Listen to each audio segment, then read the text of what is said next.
কালকে বাড়ি যাওয়ার সাথে সাথেই পড়তে হয়েছে ঝড় বৃষ্টির কবলে। আর এতটা রাত হয়ে গেছে, বাবা বললো না খেয়ে যাবি না, বিরিয়ানি খেয়ে যা। তো সঙ্গে সঙ্গে দৌড়ালাম দুর্গানগরের পেটুক মহারাজে বিরিয়ানি আনতে। আর এখানে দেখেছেন জাম্বো সাইজের একটা চিকেন আর তার সাথে আলু। আলু ছাড়া তো বিরিয়ানি অর্থহীন, খাওয়াই অসম্ভব আমার কাছে অন্তত।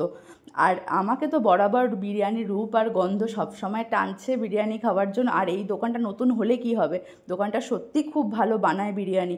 আর তার সাথে সাথে দেবে স্যালাড আর পুদিনার চাটনি। পুদিনার চাটনি যেন খাওয়ার ইচ্ছাটাকে আরও বেশি বাড়িয়ে দেয়। আর দেখেছেন পেটুক মহারাজার থেকে বিরিয়ানি এনেছে, আর এখানে আমার পেটুক মহারাজ চলে এসেছি বাড়িতে এখন বিরিয়ানি খেতে।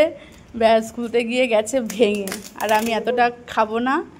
এখানেও আছে এত বড় একটা আলু, আর এখানে হচ্ছে মাংসের পিসটা দেখুন কত বড়। তার সাথে আছে এখানে পুদিনার চাটনি আর স্যালাডের পুদিনার স্যালাডটা খোলো না একটু দাও, আর চাটনিটা খোলো।